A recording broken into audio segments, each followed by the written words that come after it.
نحمده ونصلي ونسلم على سيدنا محمد رسوله النبي الكريم اما بعد بسم اللہ الرحمن الرحیم۔ معزز حاضرین کرام، آج بحمد اللہ تعالی درس تصوف کے سلسلے کی 46ویں نشست ہے۔ اس سے پہلی 2 نشستوں میں ہم اللہ رب العزت کی توفیق اور عنایت سے مقامات طریقت کے موضوع پر گفتگو کرتے رہے ہیں۔ ہم نے اس طرح ایک ترتیب کے ساتھ 10 مقامات طریقت کا ذکر کیا تھا، جن میں سے بیشتر مقامات بیان ہو چکے ہیں۔ آج انشاءاللہ تعالی اس موضوع کی تکمیلی گفتگو ہوگی۔ قبل اس کے کہ ہم آج کے موضوع پر اپنی باقاعدہ گفتگو کا آغاز کریں، ایک بات موضوع سے ہی متعلق بڑی اہم ہے، جس کی وضاحت مطالعہ تصوف کے باب میں ضروری سمجھتا ہوں۔ آپ نے غور سے سنا کہ ہم نے شریعت، طریقت، حقیقت اور معرفت کے جو الفاظ ذکر کیے اور ان اصطلاحات کا جو بیان کیا، ان کے لیے ہم نے مقامات کا لفظ بیان کیا ہے۔ یہ مقام کی جمع ہے۔ یہ لفظ میم پر پیش کے ساتھ بھی آتا ہے اور میم پر زبر کے ساتھ بھی آتا ہے، یعنی مقام بھی ہوتا ہے اور مقام بھی ہوتا ہے۔ دونوں میں ایک لطیف اور باریک سا فرق ہے۔ اہل علم اور حتیٰ کہ صوفیاء اور عرفاء بھی اس کے باریک سے فرق کو بیان کرتے ہیں، لیکن میں نہیں سمجھتا کہ اس فرق کا بیان کرنا آپ کے لیے زیادہ فائدہ مند ثابت ہو۔ بس اتنی بات ذہن نشین فرما لیں کہ مقام سے مراد قیام ہے، اقامت ہے، اور مقام سے مراد جائے قیام ہے۔ یہاں جو الفاظ مقامات کے استعمال کیے گئے، اس ضمن میں یہ بات ذہن نشین فرما لیں کہ تصوف کی کتب میں اور صوفیاء کرام کی تحریروں میں کئی بار حال کا ذکر آتا ہے، کئی بار مقام کا ذکر آتا ہے، اور آپ نے یہ الفاظ اکثر و بیشتر سنے اور پڑھے بھی ہوں گے، حال اور مقام۔ اسی طرح ایک تیسرا لفظ تصوف کی زبان میں استعمال ہوتا ہے، جسے بالعموم عام لوگ نہیں جانتے، لیکن اہل علم کے ہاں وہ مروج اور متداول ہے، وہ ہے مکان، میم کاف الف نون۔ اس لحاظ سے ایک بات کو واضح کرنے کے لیے اس کی مختلف جہتوں یا مختلف درجوں کے اعتبار سے 3 الفاظ ایک دوسرے سے متعلق ہو گئے: حال، مقام اور مکان، جبکہ ہمارے اس مضمون میں مقام کا ذکر آ رہا ہے، یہاں حال کا ذکر نہیں۔ میں چاہتا ہوں کہ ان تینوں الفاظ اور اصطلاحات کے باہمی فرق کو آپ سمجھیں، یہ پتہ چل جائے کہ حال اور مقام میں کیا فرق ہے، تاکہ پھر مقامات طریقت یا مقامات حقیقت و معرفت کے سمجھنے میں آسانی ہو سکے۔ اولیاء کرام نے اور عرفاء اعظام نے اس موضوع پر تفصیل سے گفتگو کی، علمی نکات پر بھی روشنی ڈالی، اور اس مسئلے پر اہل علم صوفیاء اور عرفاء کے ہاں ایک علمی اور عارفانہ اختلاف رائے بھی موجود رہا ہے۔ ہمیں اس مجلس اور اس نشست کے لیے اس علمی اختلاف رائے سے بھی کوئی سروکار نہیں ہے۔ میں خلاصتاً ان کا ایک موٹا سا مفہوم آپ کو سمجھانا چاہتا ہوں، اور وہ یہ کہ حال وہ کیفیت ہوئی جو بدلتی رہے. حال اس کیفیت کا نام ہے جو بدلتی رہے. اور مقام میں ٹھہر جانے اور رہنے کا معنی پایا جاتا ہے اقامت. تو مقام وہ کیفیت ہے جو مستقل. یہ دونوں میں ایک سادہ سا فرق ہے. حال وہ کیفیت ہے جو بدلتی رہے، مقام وہ کیفیت ہے جو مستقل اور دائمی. اب ذرا آگے تھوڑا بڑھیے تو آپ کو یہ بات یوں آسانی سے سمجھ آ جائے گی کہ قلبی واردات اور قلبی کیفیات اگر بدلتی رہیں تو حال کہلاتی، اور اگر کسی ایک قلبی کیفیت میں ٹھہراؤ اور تمکن آ جائے تو اسے مقام کہتے ہیں. اب آپ یوں سمجھیں کہ جب انسان راہ حق کا مسافر ہوتا ہے اور اللہ رب العزت کی محبت اور اس کے شوق اور اس کے وصال کے لیے مجاہدات اور ریاضات کی راہ میں نکلتا ہے اور صفائے باطن کے لیے کوشش کرتا ہے، تو اس زندگی میں اور اس سفر میں اس کے دل پر اور باطن پر طرح طرح کی کیفیتیں وارد ہوتی. نیک خیال کی صورت میں، باطنی جذبات کی صورت میں، روحانی ولولوں کی صورت میں اس کے دل پر کئی کیفیتیں وارد ہوتی. اور کبھی ایسا ہوتا ہے کہ ایک مجلس میں ایک خاص روحانی ماحول پیدا ہوتا ہے اور اس سے اس کے قلب پر ایک خاص کیفیت وارد ہو جاتی. پھر ماحول بدلنے سے، حالات کے بدلنے سے، صفائے قلب کے درجات میں کمی بیشی سے وہ کیفیت بدل جاتی. اس طرح طرح طرح کی روحانی کیفیتیں اور روحانی واردات کبھی قلب پر طاری ہوتی ہیں، کبھی بدل جاتی. سو وہ روحانی کیفیت اور روحانی جذبہ جو واردات کے طور پر قلب پر، روح پر طاری ہو، وہ اپنی جگہ حال کہلاتا ہے. وہ ایک مدت تک، ایک لمحے تک، ایک خاص عرصے تک رہتا ہے، پھر تغیر احوال سے، تغیر حالات سے وہ بدل جاتا ہے. تو جب تک وہ کبھی وارد ہونے والی کیفیت آتی ہے، کبھی جاتی ہے، جب تک ان میں تغیر آتا رہتا ہے اور کمی بیشی ہوتی رہتی ہے، اس وقت تک صوفیاء اس قلبی واردات اور قلبی کیفیت کو حال سے تعبیر کرتے ہیں کہ یہ شخص اس حال میں ہے، کہ یہ شخص اس حال میں. اور جب اس حال کو استحکام نصیب ہو جاتا ہے اور وہ حال مستقل طور پر انسان کے قلب و باطن میں راسخ ہو جاتا ہے اور اسے ٹھہراؤ میسر آ جاتا ہے، تو پھر اسے حال کی بجائے مقام کا نام دیا جاتا ہے. میں اس بحث میں بھی نہیں اس وقت پڑھنا چاہتا کہ بعض اولیاء اور عرفاء کے ہاں حال کا درجہ بلند ہے، بعض کے ہاں مقام کا درجہ بلند ہے. لیکن سلوک اور تصوف پر لکھی گئی اکثر کتب کے حوالے سے جو بات سامنے آتی ہے میں اسے خلاصتاً عرض کر رہا ہوں.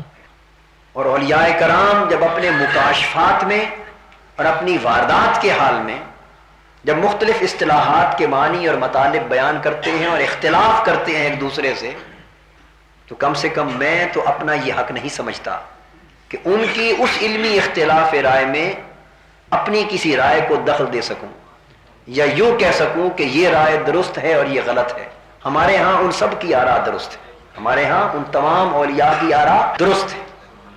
اتنا ضرور کر سکتے ہیں کہ اکثر کتب سلوک اور کتب تصوف میں اور اکثر اولیاء اور عرفاء کے مذاہب کے ہاں جس چیز کو بالعموم اپنایا گیا ہے اس کو بیان کر دیا جائے. اس لیے کہ ہم تو قال میں بھی ناقص ہیں، چاہے جائے کہ حال کے معاملات میں کوئی حتمی رائے کی بات کریں. میں اب اس بات کو ایک مثال کے ذریعے سمجھاتا ہوں. مثلا ایک شخص کے دل میں یہ خواہش، جذبہ اور ولولہ پیدا ہوا کہ میں اپنے نفس کا محاسبہ کروں.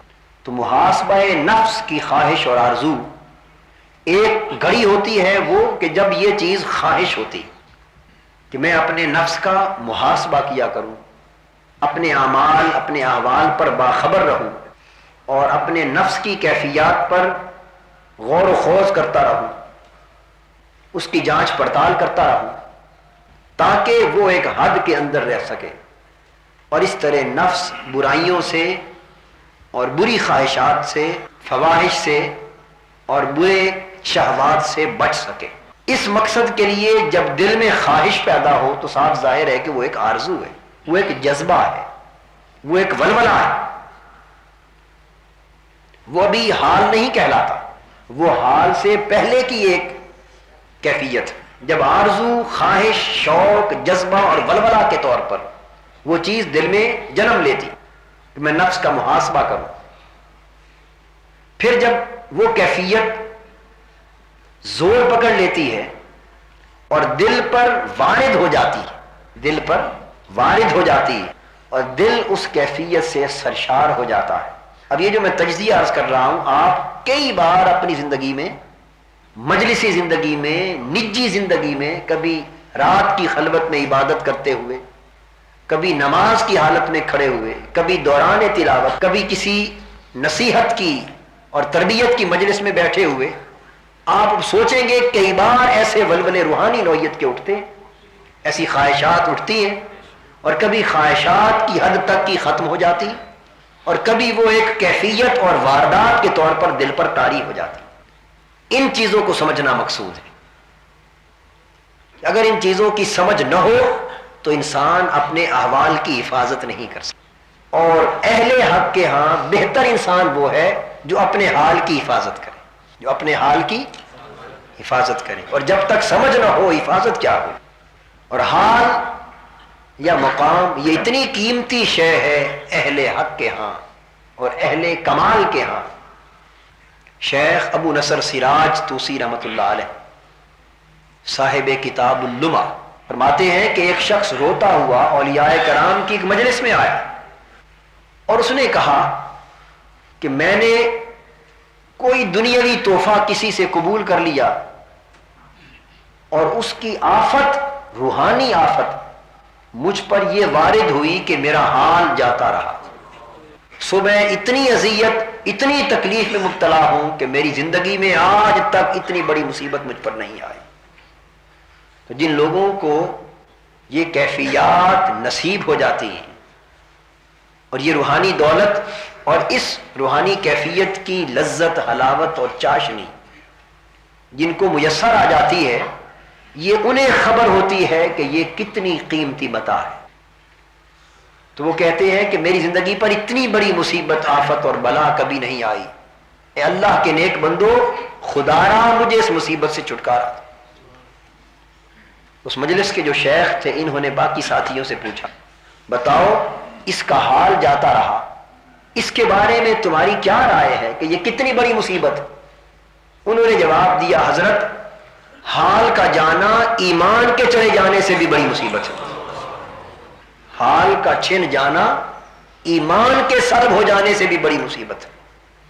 اس لیے کہ جس شخص کا ایمان چلا جاتا ہے وہ تو حالت کفر میں چلا جاتا ہے، اور ایمان کی دولت اس سے چھن گئی اور وہ کفر کی حالت میں داخل ہو گیا، تو اسے تو اب ایمان سے محروم ہونے کے باعث اب اس کا کوئی قلق ہی نہیں ہو سکتا، کوئی دکھ نہیں ہوگا، وہ تو بھول گیا اس دولت کو، اور کفر نے اسے اس احساس سے بھی محروم کر دیا، یعنی احساس زیاں بھی جاتا رہا۔ لیکن جب حال چھن جاتا ہے تو ایمان تو باقی رہتا ہے، اور جب ایمان باقی رہتا ہے، اور یہ وہ ایمان ہے جس نے کئی بار حال کی لذت کو چکھا ہے، تو جب حال چھن جاتا ہے اہل حال سے تو حالت ایمان میں وہ اتنا تڑپتے رہتے ہیں، اتنا تڑپتے رہتے ہیں جیسے مچھلی پانی سے نکل کر تڑپتی، ماہی بیاب کی طرح تڑپتے، اور اس وقت تک اس مصیبت سے انہیں چھٹکارا نہیں ملتا اور سکون نہیں ملتا ان کی روح کو، جب تک پھر وہ حال کے پانی میں دوبارہ داخل نہیں ہو جاتا۔ تو محاسبہ نفس کی خواہش ہوئی، پھر جب وہ خواہش شدت اختیار کر گئی تو وہ اس کے دل کی کیفیت ہو گئی، اس کے قلب و باطن پر طاری ہو گئی۔ اس طرح کبھی اس نے اپنا محاسبہ کیا اور کبھی غفلت کی کیفیت میں کسی سبب سے محاسبہ رہ گیا، پھر کبھی محاسبہ لوٹ آیا، کبھی محاسبہ رہ گیا، پھر کبھی نفس کا محاسبہ لوٹ آیا. تو جب تک وہ محاسبہ نفس کی اس متغیر کیفیت میں رہا، یعنی ایک کیفیت یہ تھی کہ محاسبہ نفس کی حالت اسے کبھی ملی ہی نہ تھی، یہ مکمل غفلت کی حالت تھی، غفلت کا دور تھا. لیکن محاسبہ نفس کا خیال جب غالب آ کر اس کے دل کی کیفیت بن جاتا ہے تو پھر یہ ایک اگلا قدم ہے. تو پھر وہ کبھی محاسبے میں ہوتا ہے، کبھی محاسبے سے غافل ہو جاتا ہے، پھر کبھی محاسبے کی طرف لوٹ آتا ہے. تو جب وہ محاسبہ نفس کی اس متغیر کیفیت میں داخل ہو جاتا ہے تو یہ کیفیت اس کا حال کہلاتی. اور پھر ایک صورت وہ بھی آتی ہے کہ جب اس کشمکش میں سے وہ کامیابی کے ساتھ گزر جائے، شیخ کی توجہ اور تربیت اور شیخ کی روحانی سرپرستی اور رہنمائی قائم رہے اور استقامت کے ساتھ اپنے حال پر ثابت قدم رہے. اس لیے اولیاء کرام تصوف کے معانی اور مطالب میں سے ایک معنی اور مطلب یہ بھی بیان کرتے ہیں کہ حق کے ساتھ اپنے حال کی استقامت کو تصوف کہتے ہیں. یعنی جو حال نصیب ہو جائے اس حال میں استقامت کا، پختگی کا حاصل کرنا، یہ تصوف ہے. یہ ایک معنی ہے تصوف کا. تو جب اس مرحلے میں سے انسان کامیابی کے ساتھ گزر جاتا ہے تو ایک وقت وہ آتا ہے کہ جب وہ حال پختہ ہو جاتا ہے، وہ حال وہ پختہ ہو جاتا ہے. اب وہ محض متغیر کیفیت نہیں رہتی بلکہ اس میں ٹھہراؤ آ جاتا ہے. تو جب اس میں ٹھہراؤ آ جائے، پختگی آ جائے، استقامت آ جائے تو پھر وہ ہر گھڑی محاسبہ نفس کی کیفیت میں تام رہتا ہے. پھر محاسبہ نفس کی کیفیت اس پر یوں غالب رہتی ہے کہ کبھی غفلت داخل نہیں ہونے پاتی. تو جب محاسبہ نفس کا حال اس طرح غالب، دائم اور مستقل ہو جائے تو پھر اس محاسبہ نفس کی کیفیت کو مقام کہتے ہیں، اسے مقام کہتے ہیں. تو کچھ لوگ اس باب میں حال پر واقع ہوتے ہیں، کچھ مقام پر فائز ہوتے ہیں. اور دونوں میں کتنا فرق ہے اس کو میں ایک صحیح مسلم کی حدیث کے ذریعے واضح کرتا ہوں. حدیث پاک میں ہے کہ ایک صحابی گھر سے باہر بیٹھے رو رہے تھے. غالباً ان کا نام حضرت حنظلہ رضی اللہ تعالیٰ عنہ. رو رہے تھے.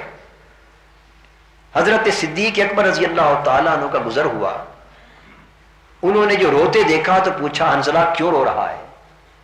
عرض کیا اے ابو بکر میرے برادر محترم، اس لیے رو رہا ہے حنظلہ کہ وہ یہ محسوس کرتا ہے کہ وہ منافق ہو گیا. آپ نے پوچھا کیوں؟ وہ کہتا ہے اس لیے کہ جب ہم حضور کی مجلس میں ہوتے ہیں تو دل کی کیفیت یہ ہوتی ہے کہ گویا جنت اور دوزخ کا مشاہدہ کر رہے ہیں. یعنی استغراق اور مکاشفہ قلب کا حالت یا مشاہدہ قلب کی حالت یہاں تک پہنچ جاتی ہے. مشاہدہ اور مکاشفہ میں بھی فرق ہے. لیکن بہرطور وہ فرماتے ہیں کہ حضور کی مجلس میں ہوتے ہوئے دل کی کیفیت یہاں تک پہنچ جاتی ہے جیسے جنت و دوزخ کا مشاہدہ ہمارا دل اپنی آنکھوں سے کر رہا. لیکن جب حضور صلی اللہ علیہ وآلہ وسلم کی بارگاہ اقدس سے نکل کر باہر آ جاتا ہوں، گھر میں آ جاتا ہوں، بیوی بچوں کے معاملات میں مصروف ہوتا ہوں، دنیاوی لین دین کاروبار حیات میں محو ہوتا ہوں، تو دل کی وہ کیفیت باقی نہیں رہتی. تو دل کی اس کیفیت کے چھن جانے کے باعث مجھے یہ خیال ہو گیا ہے کہ میں منافق ہو گیا. اب اندازہ فرمائیے کہ ان لوگوں کے محاسبہ نفس کا عالم کیا تھا کہ وہ ایک حال پر اتنے محاسب ہوتے اور اس کی حفاظت کے لیے اتنے پریشان حال ہوتے کہ اگر اس حال کی بھی ایک لمحے وہ کیفیت انہیں قائم نہ رہتی جو ایک بہتر لمحے میں میسر تھی تو اس کیفیت کے چھن جانے کو بھی وہ منافقت سے تعبیر کرتے. اور ہماری یہ حالت ہے کہ خدا جانے وہ حال ایک روحانی لذت و حلاوت کا کبھی مدتوں تک نصیب ہی نہ ہوتا ہو، ہم بھول کر کبھی گمان ہی نہیں کرتے کہ ہم کس حالت میں. حضرت ابو بکر رضی اللہ تعالیٰ نے ان کو ساتھ لے کر حضور کی بارگاہ میں پہنچے اور عرض کیا یا رسول اللہ صلی اللہ علیہ وسلم، حنظلہ یہ شکایت کرتا ہے جب حضور نے یہ بات سنی تو مسکرا کر فرمانے لگے کہ یہ منافقت نہیں، ایسے ہی ہوتا ہے، کبھی یہ کیفیت ہوتی ہے، کبھی یہ کیفیت ہوتی ہے۔ یہ حال کی تعریف، یہ تعریف کیا ہے؟ یہ حال کی، جو کبھی ایسے ہو اور کبھی ایسے ہو، یہ حال ہے۔ پھر حضور علیہ الصلوۃ والسلام نے فرمایا کہ اگر وہ حال اور وہ قلبی کیفیت جو تمہیں میری مجلس میں نصیب ہوتی ہے، جس میں تمہیں جنت اور دوزخ کے مشاہدے کی حالت میسر آ جاتی، مکاشفے کی حالت میسر آ جاتی، اگر وہ قلبی کیفیت تمہاری میری مجلس سے اٹھ کر باہر بھی ہر وقت قائم رہے، اگر یہ حال گویا مکان بن جائے، تو پھر اللہ کی عزت کی قسم تمہارا درجہ یہ ہو جائے کہ تم گلیوں میں چلو اور دائیں بائیں فرشتے قطار میں کھڑے ہو کر مصافحہ کریں، اور تم بستروں پر لیٹو اور تمہارے آرام کے وقت فرشتے تبرک آ کر تم سے مصافحہ کریں۔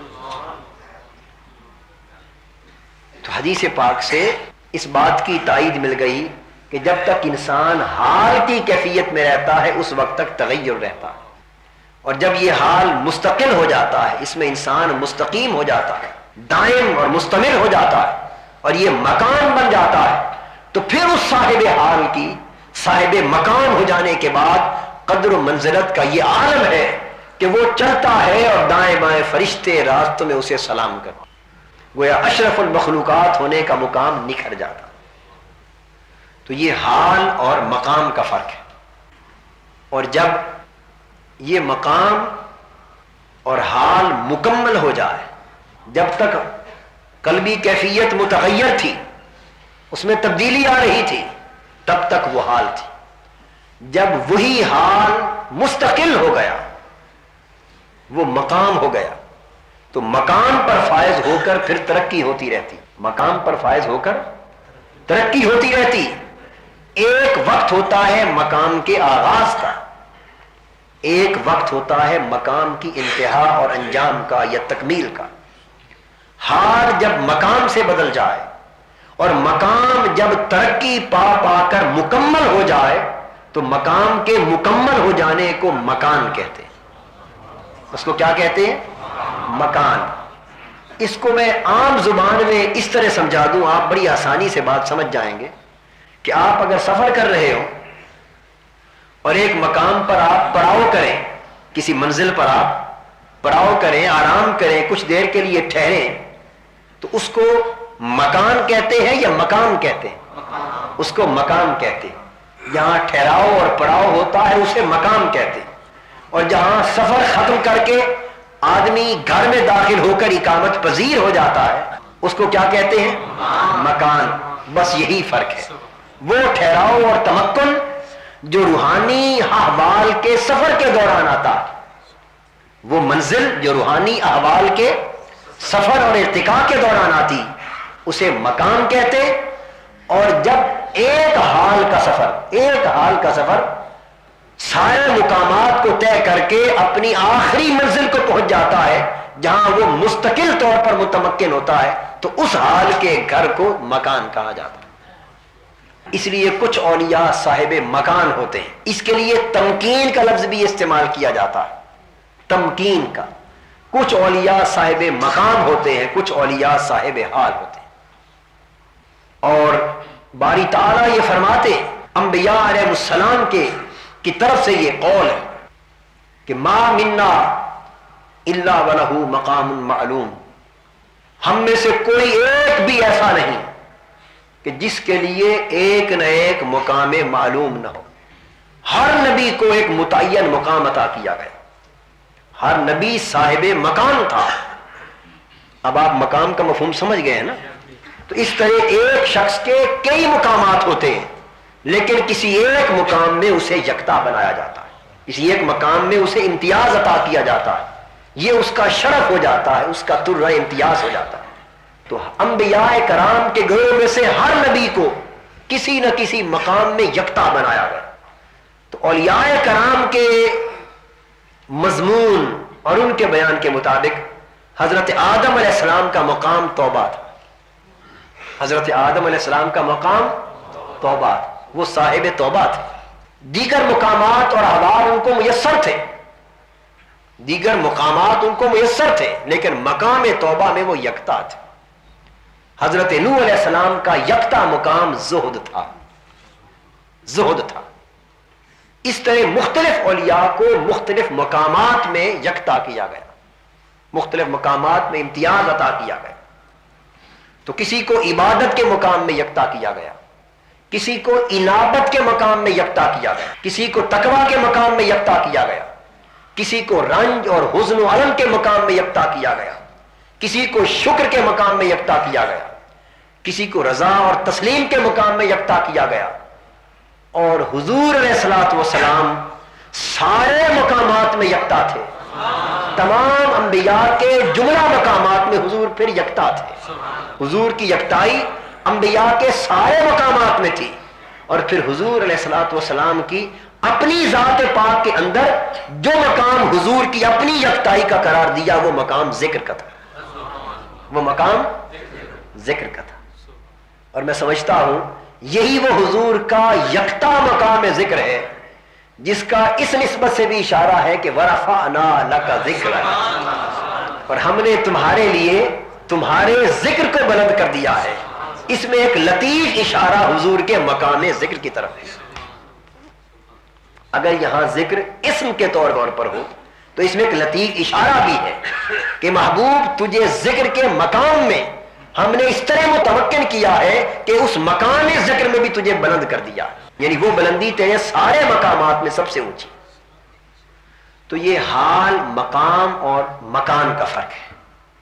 اب ہم جو گفتگو کر رہے ہیں وہ مقامات کی کر رہے ہیں، جس کا معنی یہ ہوا کہ یہ جو مقامات تصوف اور سلوک کی راہ میں آتے ہیں، جن کو شریعت، طریقت، حقیقت اور معرفت کا نام دیا جاتا ہے، اور ان میں سے ہر ایک کے لیے 10 مقامات کا ذکر ہے، تو یہ بات واضح ہو گئی کہ ان میں سے ہر خلق یا ان میں سے ہر کیفیت بطور حال کے نہیں بطور مقام کے وارد ہونی چاہیے۔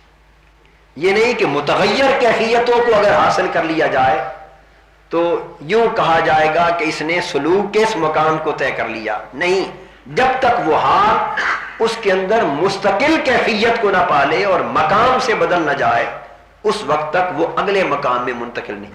اس پر بھی اولیاء کرام نے گفتگو کی ہے کہ ایک مقام پر پورے طور پر مستحکم ہوئے بغیر کیا اگلے مقام میں منتقل ہونا ممکن ہے یا نہیں، لیکن واقعہ یہ ہے کہ جب تک ایک مقام پر ایک شخص پورے طور پر متمکن اور فائز نہیں ہو جاتا اس وقت تک نہ اس مقام کا استحکام ممکن ہے اور نہ اگلے مقام کی طرف منتقل ہونا ممکن ہے۔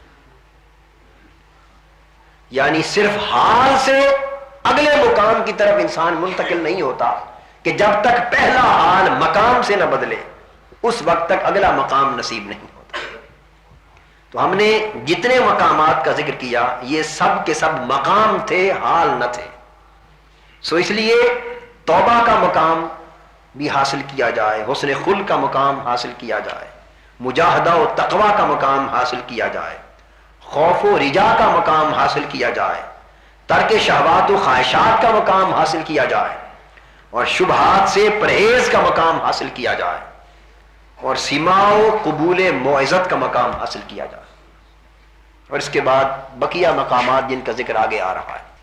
سو آج ہم اپنی گفتگو کا ان مقامات طریقت کی ترتیب کے اعتبار سے سماع و قبول موعظت سے کر رہے ہیں کہ طریقت کے 10 مقامات میں سے ایک مقام یہ بھی ہے کہ انسان یا سالک، اس راہ کا مسافر، اس راہ پر چلنے والا موعظت اور نصیحت کو سننے اور قبول کرنے کے مقام پر فائز۔ اس کا مطلب یہ ہوا کہ یہ کیفیت نہ ہو کہ کبھی دل چاہا تو نصیحت سن لی اور کبھی دل نے نہ چاہا تو نصیحت کو سننے اور قبول کرنے سے انکار کر دیا۔ نہیں، اس متغیر حالت میں انسان کو وہ اثرات اور برکات جو موعظت سے متعلق ہے وہ میسر نہیں آتے۔ تو طریقت کے مقامات میں سے ایک مقام اور اس کی شرائط اور تقاضوں میں سے ایک شرط اور تقاضا ہے کہ انسان کی طبیعت میں، سالک کی طبیعت میں مستقل طور پر نصیحت کو سننے اور قبول کرنے کا ملکہ پیدا ہو جائے. اور یہ بات ذہن نشین فرما لیں، تواضع اور انکساری کے بغیر ممکن نہیں. اس کا دونوں کا آپس میں بہت تعلق ہے. نصیحت کو وہی شخص دھیان سے سنتا ہے اور وہی بدل و جاں اس کو قبول کرتا ہے جو تکبر اور انا کے بت کو توڑ دیتا ہے، پاش پاش کر دیتا ہے. اور جس کے اندر انا کا بت قائم ہے، انانیت کا، تکبر کا، ریا کا، جس کے اندر بت موجود ہے، وہ بت جب تک رہتا ہے وہ کسی دوسرے کی نصیحت کو دل کے کانوں سے سننے کی بھی اجازت نہیں دیتا اور اسے بدل و جاں قبول کرنے کی بھی اجازت نہیں دیتا کہ وہ اپنے مقام کے منافی سمجھتا ہے اس بات. سو نصیحت کرنا بھی اللہ کے رسول کی سنت ہے اور نصیحت سن کر قبول کرنا بھی سنت ہے. حضور علیہ الصلوۃ والسلام نے صحابہ کو نصیحت فرمائی اور خود اللہ کی نصیحت کو سنا اور قبول فرمایا. اور جب صحابہ کو نصیحت فرمائی تو صحابہ نے بھی سنا اور قبول فرمایا. وہ نصیحت سننے کا طریقہ کیا تھا کہ جب مجلس رسالت مآب صلی اللہ تعالی علیہ وآلہ وسلم میں وہ بیٹھتے، حدیث طیبہ سے ثابت ہے کہ حضور کی ہر مجلس نصیحت کی مجلس ہوتی. حضور کی ہر مجلس نصیحت کی مجلس ہوتی. اور یہ نصیحت وہ نہیں کہ جس کے بارے میں یہ مقولہ مشہور ہے کہ دوسروں کو نصیحت خود میاں فصیحت. یہ جو قول اور عمل کا تضاد ہے، لما تقولون ما لا تفعلون، اس کی تو گنجائش ہی نہیں ہے سلوک کی راہ میں. تصوف کی راہ میں اس کی تو سرے سے گنجائش ہی نہیں. تو نصیحت کرنے سے پہلے کرنے والے کا اس پر خود عمل کرنا ضروری. کسی بزرگ کے بارے میں ایک بڑی سادہ سی حکایت منقول ہے، واقعہ کے طور پر بہت سادہ اور عام ہے لیکن نصیحت کا پہلو اس میں بہت اہم ہے. وہ حکایت یوں منقول ہے کہ کوئی عورت اپنے بچے کو جو گڑ یا میٹھا زیادہ کھاتا تھا کسی بزرگ کی بارگاہ میں لے آئی، یہ سمجھانے کے لیے کہ حضرت آپ اسے نصیحت کریں کہ یہ اتنا زیادہ میٹھا کھاتا ہے کہ اس سے اس کو تکلیف ہو جائے گی، آپ اس کو منع کریں. آپ نے اس عورت کی بات سن کر فرمایا کہ مائی اس بچے کو کل لے آنا، اس کو کل نصیحت کروں گا. وہ چلی گئی. دوسرے دن پھر لے آئی. جب وہ لے آئی تو آپ نے اتنی نصیحت فرمائی، بیٹا یہ گڑ یا میٹھا جو بھی تھا یہ نہ کھایا کرو، اس سے نقصان ہوتا ہے، اس کو چھوڑ دو. نصیحت ختم ہو گئی. اس عورت نے پوچھا حضرت اتنی سی بات تھی آپ نے کل کیوں نہ کر دی؟ اب یہ بات بڑی قابل غور اور قابل توجہ. یعنی ایسا ہوتا ہے کہ ہم واقعات نصیحت کو سن کر اوپر سے گزر جاتے، اوپر سے گزر جاتے، تیرتے ہوئے گزر جاتے. لیکن اگر تأمل کر لیں، رک جائیں اور اس میں تھوڑا سا ڈوب جائیں تو سمجھ آ جائے کہ اس میں کتنی بڑی بات بیان کی گئی. پوچھا حضرت اتنی بات تھی کل کیوں نہیں فرمائی؟ فرمانے لگے خاتون کل میں نے خود میٹھا کھایا ہوا تھا، میں اب اس کو نصیحت کس طرح کرتا؟ اس کو یہ نصیحت کرنے کی خاطر میں نے خود میٹھا کھانا ہمیشہ کے لیے ترک کر دیا. اتنی پابندی اپنے اوپر عائد کی ہے تاکہ نصیحت کر سکوں، تاکہ نصیحت کر سکوں. اس لیے کہ وہ بات جو اندر موجود نہ ہو اور زبان سے کہی جائے یا ظاہر کی جائے، یہ اہل حق کو کسی سطح پر کبھی گوارا نہیں. یعنی ان کے اندر وہ بات جو کسی ایک مقصد کے لیے، یہ اہل حق اور اہل سلوک کا شیوا اور وتیرہ، جو خلق کسی ایک موقع کے لیے ایک بار اپنا لیتے ہیں پھر اسے ترک نہیں کرتے. حضرت شیخ حاتم اصم رحمت اللہ تعالی علیہ، یہ ایک بزرگ تھے جن کا لقب ہے بہرا. کیا لقب ہے؟ بہرا. یہ واقعتاً بہرے نہ تھے، یہ واقعتاً بہرے نہ تھے لیکن لقب ان کا اصم مشہور ہے. واقعہ یوں ہوا کہ ان کی مجلس میں کوئی خاتون یا کوئی شخص بیٹھا تھا. دوران گفتگو اسے کچھ پیٹ کی تکلیف تھی، ہوا کا اخراج ہوا اور آواز نکل گئی جو کہ مجلس کے آداب کے خلاف تھی. اسے کچھ شرمساری محسوس ہوئی تو جس نشست پر وہ بیٹھا تھا اس نے اپنے شرم کو، حجاب کو چھپانے کے لیے اس نشست کو ذرا گھسیٹا، اس خیال سے کہ شاید مجلس والے لوگ یہ سمجھ لیں کہ یہ آواز اس نشست کے گھسیٹنے کی تھی۔ اس شیخ نے اس کی آواز بھی سنی اور اس کے اس عمل کو بھی دیکھا اور اس کی شرمساری کو بھی محسوس کی۔ جب انہوں نے اگلی بات کی تو انہوں نے پھر دہرایا کہ ذرا اونچا کہہ۔ اس نے پھر اونچا کہا تو آپ نے فرمایا ذرا اور اونچا کہہ۔ اس سے اس شخص کو اطمینان ہو گیا کہ یہ تو بہرے ہیں، انہوں نے آواز سنی ہی نہیں تھی۔ وہ اس کا شرم جاتا رہا، وہ جو شرمساری اور ندامت تھی وہ جاتی رہی۔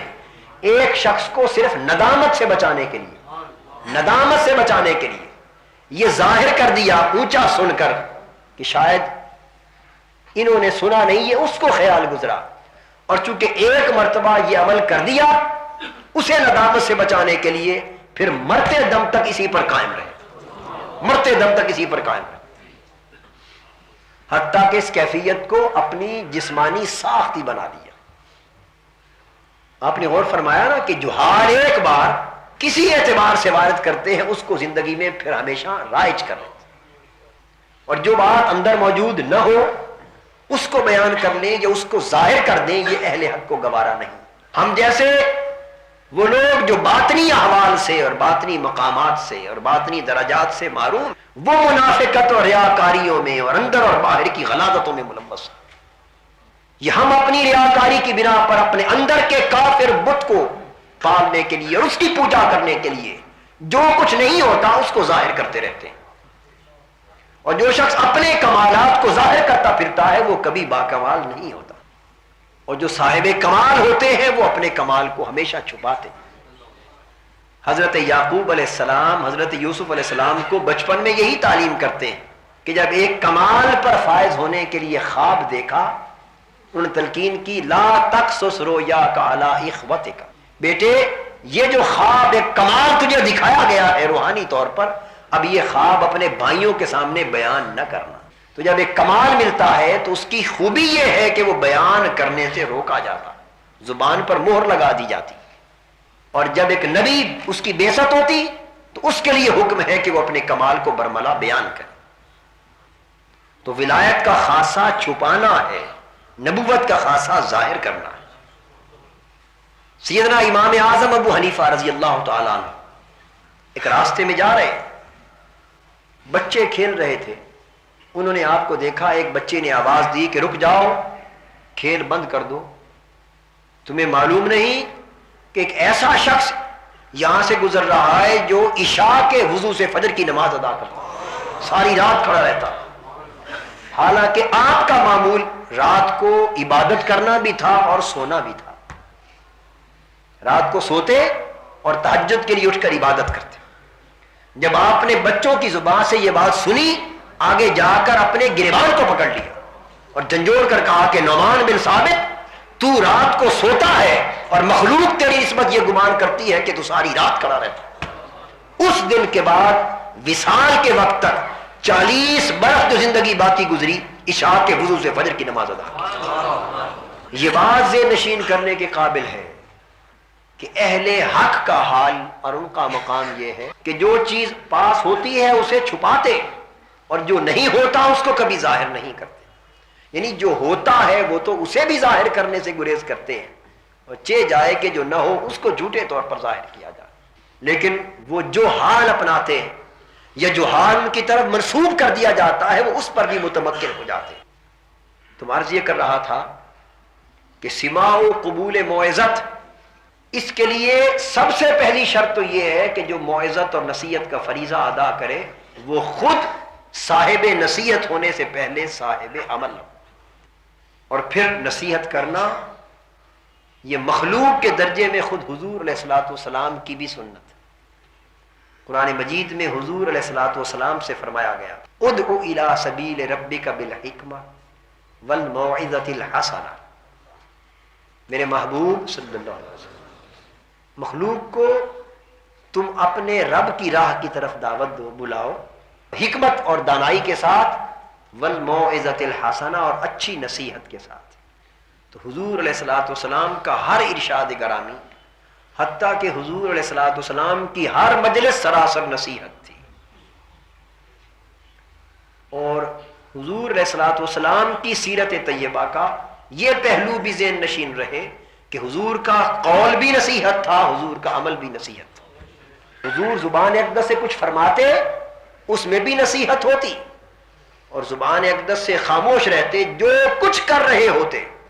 کوئی شخص چپکے سے دیکھ رہا ہوتا اور حضور کے کیے کو سمجھ رہا ہوتا تو حضور کی زندگی کی ہر حرکت ایک نصیحت تھی. حضور کی پوری سیرت پاک ایک نصیحت تھی. زندگی اور حیات طیبہ کے سارے اعمال ایک نصیحت تھی. اور اگلی بات جو عرض کر رہا ہوں وہ یہ کہ سالک کے لیے ضروری ہے کہ نصیحت کرنے والا جب نصیحت کرے قطع نظر اس کے کہ وہ نصیحت کرنے والا اس سے بہتر ہے یا کم تر. سالک کا کام یہ نہیں کہ اس بات کی ٹو لگائے کہ جو نصیحت کر رہا ہے یہ مجھ سے بہتر ہے یا کم تر، کہ سالک تو ہے ہی وہی شخص جو ہر کسی کو اپنے سے بہتر جانتا. اگر اس کا ذہن اس چکر میں گھومتا ہے کہ یہ مجھ سے بہتر ہے یا کم تر، تو وہ جان لے کہ وہ راہ حق کا سالک نہیں ہوا، وہ ابھی شیطنت کے چکر میں ہے، وہ ابھی تکبر کے چکر میں. جو شخص راہ حق کا مسافر ہو جاتا ہے اسے کوئی بھی نصیحت کر دے اس کا ذہن اس طرف تو جا ہی نہیں سکتا کہ یہ مجھ سے کمتر ہو کہ مجھ سے ایسی بات کرتا ہے. وہ کسی کو کمتر نہیں جانتا. تو یہ بات ذہن نشین فرما لے کہ جب تک ہر کسی کو خود سے بہتر تصور نہ کر لیا جائے اس وقت تک یہ نفس نصیحت کو سننے اور قبول کرنے پر آمادہ نہیں ہو سکتا. سماع و قبول موعظت کے لیے گویا یہ شرط طے پا گئی کہ ہر نصیحت کرنے والے کو اور ہر دوسرے کو خود سے بہتر تصور کیا. اور سیدنا غوث العظم شیخ عبد القادر محی الدین جیلانی رضی اللہ تعالیٰ عنہ فرماتے ہیں کہ اے انسان، اگر تو اپنے سے زیادہ عمر کے شخص کو دیکھے تو اسے بھی خود سے بہتر سمجھ، اور یہ جان کہ اس کی عمر زیادہ ہے، یقیناً اس کی نیکیاں بھی زیادہ. یعنی مسئلہ سمجھا دیا ہے کس طرح بہتر جان. اور پھر فرمایا اگر عمر میں کسی کو کمتر دیکھے، اپنے سے کسی کو چھوٹا دیکھے، تو اس کو بھی بہتر جان اس بنیاد پر کہ اس کی عمر مجھ سے کم ہے، اس کے گناہ بھی یقیناً کم ہوں. یعنی یہ ایک سبق دیا جا رہا ہے، یہ نصیحت کی جا رہی ہے کہ کس طرح ہماری حالت یہ ہے کہ ہم دوسروں سے خود کو بہتر ثابت کرنے کے لیے تلاش کرتے ہیں مختلف امور. کہیں علم کی بہتری کا سہارا لیتے ہیں، کہیں عمل کی بہتری کا سہارا لیتے ہیں، کہیں مال و دولت کی کثرت کا سہارا لیتے ہیں، کہیں دیگر جاہ و منصب اور اقتدار کی کثرت کا سہارا لیتے ہیں. یعنی ہم اپنی بہتری کے اجاگر کرنے اور ظاہر کرنے کی بنیادیں تلاش کرتے ہیں، اور اہل حق کا وتیرہ یہ ہے کہ وہ اپنی کمتری اور دوسروں کی بہتری کو ثابت کرنے کی بنیادیں تلاش کرتے ہیں. حتیٰ کہ آپ نے تو یہاں تک تلقین فرما دی کہ تو مومن ہے اور کوئی شخص کافر ہے تو بے شک ایمان کفر سے بہتر ہے، اور مطلقاً مومن باعتبار مومن کافر سے بہتر ہے. لیکن جب تو ذاتی سطح پر موازنہ کر تو اس کو بھی بہتر جان، اس خیال سے کہ کیا خبر جب اس کے خاتمے کا وقت آئے تو وہ ایمان لے آئے، اور تیرے خاتمے کا وقت آئے تو معلوم نہیں کس حالت پر خاتمہ. یعنی اس میں بھی یہ امکان پیش نظر رکھ. الغرض آپ نے یہ بات ختم کر دی کہ تیرے لیے کوئی گنجائش نہیں اس امر کی کہ تو خود کو کسی سے بھی بہتر تصور کر سکے. یہ ذاتی اور شخصی سطح کا تصور. تو اس کا مطلب یہ ہے کہ جب انسان اپنے نفس کا علاج اس حد تک کر لیتا ہے اور تکبر سے اسے اس حد تک پاک کر لیتا ہے، مولا روم رحمت اللہ تعالی علیہ اس لیے فرماتے ہیں، اور حضرت خواجہ اجمیری فرماتے ہیں، بقوع عشق بزن بسنگ ملامت زجاجہ ناموس، بقوع عشق بریز آبرو تکوار. یہ جو سنگ ملامت ہے، لعنت اور ملامت کے پتھر ہیں، ان سے اپنے ناموس اور عزت کے شیشے کو توڑ دے، چور چور کر دے. کیونکہ بقوع عشق بریز آبرو تکوارا. اے بندے جب تو نے عشق کی گلی میں قدم رکھ دیا تو اب بھرم کیا رہ گیا؟ جب عشق کی گلی میں قدم رکھ دیا تو اب یہ پندار اور بھرم کا خیال کرنا یہ تقویٰ بمانا جھوٹے پندار اور برم کے استعمال، اس کو توڑ دے کہ عشق کی گلی میں آ کر تو محبوب کے سوا ذلت اور رسوائی ہی بہتر ہوتی، محبوب کے سامنے ذلت اور رسوائی گرے پڑے رہنے کی حالت ہی بہتر ہوتی، وہاں اکڑ کے نہیں چلا کرتے، جو جتنا گرتا ہے محبوب اسی پر رحم کرتا ہے۔ مولانا روم فرماتے ہیں علاج نخوت و ناموس ماں، یعنی عشق کو کہ جو پندار اور برم کے شیشے کو توڑتا ہے، فرماتے ہیں کہ اے عشق تو ہی ہے جو نخوت اور جھوٹے ناموس کا علاج ہے، اور اے دوائے جملہ علت آئے ماں، اے ساری روحانی مرضوں کی دوا بھی تو ہے۔ یہ سب روحانی مرضیں کیا ہے؟ یہ تکبر ہے، یہ حسد ہے، یہ بغض ہے، یہ عناد ہے، یہ ریاکاری ہے، یہ قول اور عمل کا تضاد ہے۔ جب انسان عشق کی گلی میں جاتا ہے تو اس کے پتھر سے ان سارے رذائل اخلاق کے شیشوں کو چور چور کر دیتا اور وہ تواضع اور انکساری کا پیکر ہو جاتا ہے، پھر اس کی زبان سے اونچا بول نہیں نکلتا، کسی کو نیچ نہیں دیکھتا کہ یہ اس سے بڑھ کر اخلاق حسنہ کی تعلیم اور کیا ہوگی۔ اس لیے میں بجا طور پر یہ عرض کرتا ہوں کہ اللہ پاک کی عزت کی قسم، رسول پاک صلی اللہ تعالی علیہ وآلہ وسلم کے اخلاق حسنہ کی روح کو جتنا صوفیاء نے پایا ہے کائنات کے کسی طبقے نے نہیں پایا۔ حضور کے اخلاق حسنہ کمال پر صوفیاء کے طبقے میں۔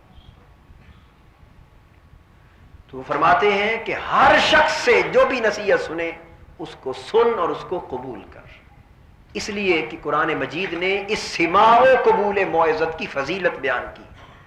ارشاد فرمایا گیا فبشر عبادی الذین یستمعون القول فیتبعون احسنہ، بس میرے محبوب صلی اللہ علیہ وسلم تو خوشخبری سنا دے، بشارت سنا دے میرے ان بندوں کو، میرے ان بندوں کو تو خوشخبری سنا دے۔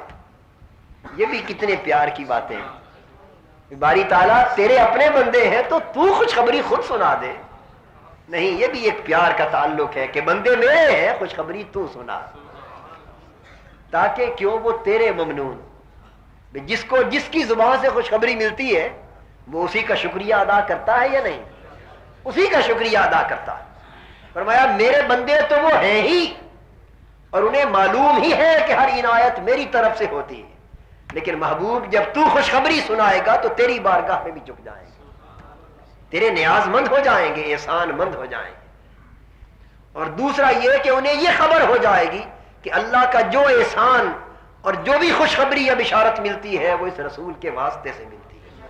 فبشر عبادی الذین یستمعون القول، میرے ان بندوں کو خوشخبری سنا دے جو بات کو سنتے ہیں، جو بات کو دھیان سے سنتے ہیں، نصیحت کو سنتے ہیں، فیتبعون احسنہ، اور جو اچھی بات ہوتی ہے اس کی پیروی کرتے ہیں، یعنی نصیحت کو سنتے بھی ہیں اور قبول بھی کرتے ہیں۔ تو وہ لوگ جن کے اندر نصیحت کو سننے اور قبول کرنے کا ملکہ راسخ ہو جاتا ہے اور انہیں یہ عادت پختہ طور پر میسر آ جاتی ہے، اللہ پاک ان سے خوش ہوتا ہے۔ اب آپ اندازہ کر لیں یہ معمولی بات نہیں ہے کہ ایک عمل سے اللہ اپنے بندے سے خوش ہو جائے اور اپنے محبوب صلی اللہ علیہ وآلہ وسلم سے فرمائے کہ میرے محبوب اس عمل کے باعث تو میرے بندے کو خوشخبری سنا دے، تو کیا یہ معمولی سا عمل ہوگا؟ اور ہم نے اس عمل کی اہمیت پر کبھی توجہ ہی نہیں کی۔ یعنی آپ دیکھیے نصیحت کو سننا اور قبول کرنا، ایمان سے کہیے کتنی معمولی شے سمجھتے ہیں، کتنی معمولی شے سمجھتے ہیں۔ اور اگر کوئی ہمیں نصیحت کرنے لگے تو فوراً خیال آتا ہے جا بھائی جا، تو ہمیں نصیحت کرتا، تو مجھے نصیحت کرتا ہے۔ یہ بت آج تک ختم نہ ہو سکا، اور جب تک یہ بت میں کا پاش پاش نہیں ہو جاتا اور آدمی یوں تواضع اور انکساری کا پتلا ہو کر ہر کس و ناکس کی نصیحت کے لیے بدیل و جہاں آمادہ نہیں ہو جاتا، اس وقت تک میں سمجھتا ہوں سلوک کا پہلا قدم بھی نہیں ہو سکتا۔ انسان یہ سمجھتا ہے کہ بس دوسروں کو نصیحت کرنا یہ میرا کام ہے، مجھے کوئی نصیحت نہیں کر سکتا، اور پھر سنے نہیں بلکہ قبول بھی کرے۔ اب 7واں پارہ بھی اسی نصیحت کو سن کر قبول کرنے اور اس کے قلب و باطن پر اثرات کے مترتب ہونے کے بیان سے شروع ہوتا ہے۔ فرمایا وَإِذَا سَمِعُوا مَا أُنزِلَ إِلَى الرَّسُولِ تَرَىٰ أَعْيُنَهُمْ تَفِيضُ مِنَ الدَّمْعِ مِمَّا عَرَفُوا مِنَ الْحَقِّ، جب جو کچھ رسول صلی اللہ علیہ وآلہ وسلم کی طرف نازل ہوا، جب وہ اسے سنتے ہیں، اس نصیحت بھرے کلام کو سنتے ہیں، تو تَرَىٰ أَعْيُنَهُمْ تَفِيضُ مِنَ الدَّمْعِ، میرے محبوب صلی اللہ علیہ وآلہ وسلم تم دیکھتے ہو کہ ان کی آنکھیں بھر آتی ہیں، ان کی آنکھوں سے آنسو روا ہو جاتے ہیں۔ تو یہاں سماع و قبول موعظت کی اگلی شرط بیان کی جا رہی ہے کہ نصیحت سننا ایک بات اور قبول کرنے کی ایک حالت یہ ہے، اس نصیحت کو قبول کرنا کہا جائے گا جو دل پر اتنا اثر کرے کہ آنکھیں بھر آئیں، دل پر اتنا اثر کرے کہ آنکھیں بھر آئیں، آنسو روا ہو جائیں۔ آنسو اس وقت تک روا نہیں ہوتے جب تک دل پر کپ کپی طاری نہیں ہوتی۔ تو دیکھیے کہ تصوف میں، سلوک میں اور دین میں نصیحت کے سننے اور قبول کرنے کا مفہوم کیا ہے کہ جو بات کان پر پڑے وہ دل پر یوں اترے کہ دل پسیج جائے، اس پر رکت طاری ہو جائے اور آنکھیں بھر آئیں۔ پس صحابہ کرام سماع و قبول موعظت میں اسی مقام پر حاوی تھے، اور اولیاء کاملین بھی سماع و قبول موعظت میں اسی مقام کے مالک تھے۔ جب حضرت ابی بن کعب رضی اللہ تعالیٰ عنہ نے مجلس میں تلاوت کی اور اللہ کا یہ نصیحت بھرا کلام پڑھا، صحابہ کی ساری مجلس پر رکت طاری ہو گئی، کانوں سے قرآن سن رہے تھے، آنکھوں سے آنسو بہ رہے تھے۔ اور حضرت عمر فاروق رضی اللہ تعالیٰ عنہ جب کسی نصیحت بھری آیت کو پڑھتے یا سنتے تو ان کے قلب اطہر پر اس نصیحت بھرے کلام الہی کا اثر یہاں تک ہوتا کہ چیخ مار کے رو پڑتے، دیر تک اس آیت کو پھر دہراتے رہتے اور رو رو کر ان کا گلا بند ہو جاتا، یہاں تک کہ گر پڑتے اور 3 دن بستر پر بھی پڑے رہتے اور لوگ عیادت کے لیے آتے۔ یہ قبول موعظت کا عالم تھا، قبول موعظت کا، کہ جو خود بطور شخصیت کے اتنے سخت اور مستحکم ہیں کہ ان کا نام سن کر کیسر و کسریٰ کے ایوانوں میں زلزلہ آتا، سلطنتیں کانپتی ہیں، شاہان وقت لرزہ برندام ہوتے ہیں، جس کا نام سن کر اس کی اپنی دل کی کپ کپی اور رقت کا یہ عالم ہے کہ اللہ کا کلام سنتے ہیں تو 3 دن بے ہوش ہو کر روتے رہتے۔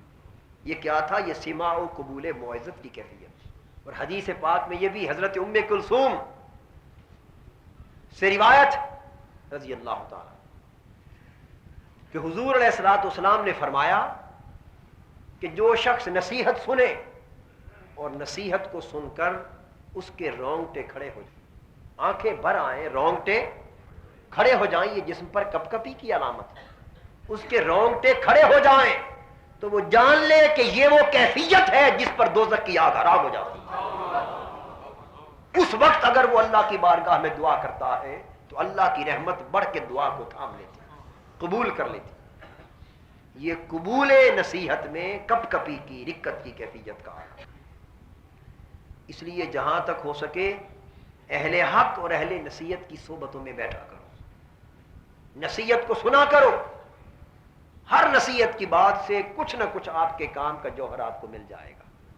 بس جو کچھ ملے اس کو محفوظ کرو، اسے قبول کرو، محفوظ کرو اور اس پر عمل کی کوشش کرو، قطع نظر اس کے کہ کہنے والا کون ہے اور وہ خود اس پر عمل کرتا ہے یا نہیں، آپ کو اس سے سروکار نہیں ہے۔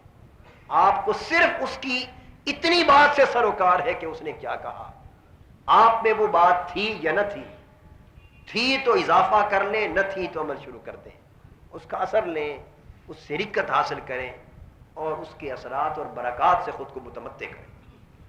اس کے بعد تضرع الی اللہ، اگلا مقام طریقت ہے اللہ کے لیے گریہ وزاری۔ اولیاء کرام اور صوفیاء کرام اور اصحاب طریقت کے نمایاں مقامات میں سے یہ، اولیاء کرام کے مقامات میں سے ایک نمایاں مقام تضرع الی اللہ، کہ وہ اللہ کے لیے ہر وقت گریہ کنا رہتے ہیں۔